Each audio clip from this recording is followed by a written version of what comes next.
Today we're going to talk about communication and what you guys will be doing as an engineer in communicating. So, is it important? Here's a quote that I hear at least every semester a few times. Right? Isn't that what you all thought? Okay, so what communicating will you do in this class? All along the way you're engaging with various stakeholders, you're doing presentations, you're keeping documentation of all of your work along the way, and project management is a huge piece.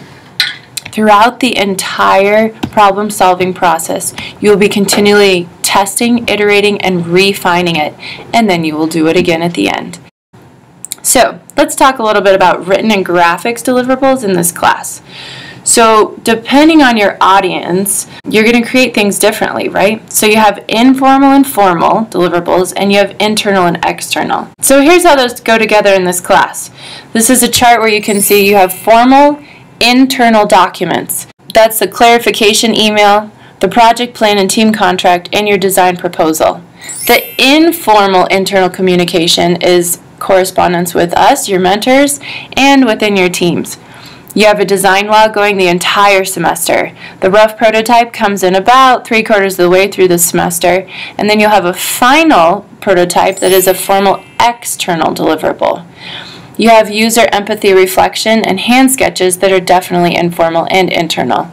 The other external formal pieces are the final design report and your refined graphics. Okay, so the audiences that we have in this class, the blue is your supervisor and coworkers. Those are internal. The green is your external stakeholders. So those are formal external documents. Informal external documents usually do not exist. Noise. Eliminate. No good. This slide is meant to drive you crazy. I'll let you just read it.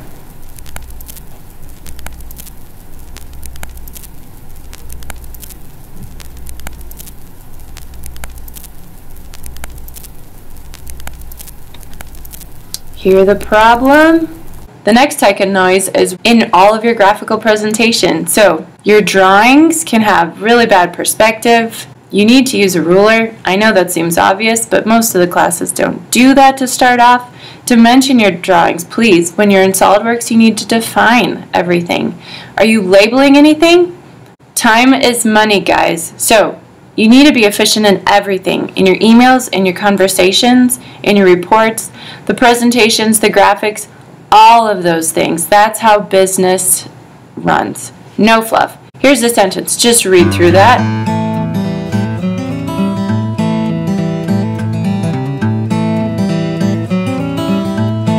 Can you think of a better way to state that? How about this one? Better. So here's graphical examples. This one, a little bit confusing, more like an Escher graphic. This one makes more sense, right? Does perspective matter? For sure. This one is an even better technical sketch.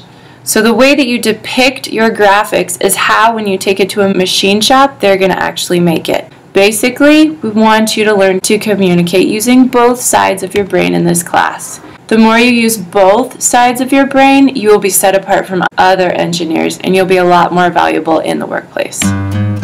So, don't waste this semester, guys. Start sharpening those skills, learn to use both sides of your brain, and set yourself apart from all the other students.